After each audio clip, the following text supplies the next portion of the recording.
ధర్మం గురించి తెలుసుకునే ముందు ధర్మం యొక్క ఆధారం గురించి తెలుసుకోవలసి ఉంటుంది. ధర్మానికి 5 ఆధారాలుంటాయి: జ్ఞానం, ప్రేమ, న్యాయం, అంకితభావం, ధైర్యం. నీవు నన్ను ప్రశ్నించావు కదా ద్రౌపది, నీవు ఏ కారణాన జన్మించావని?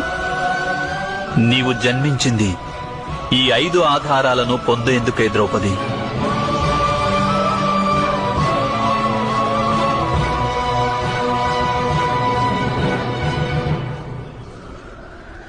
దేవతలన్నారు, నీవు ఆర్యావర్తన భవిష్యత్తుని నిర్మాణం కావిస్తావని.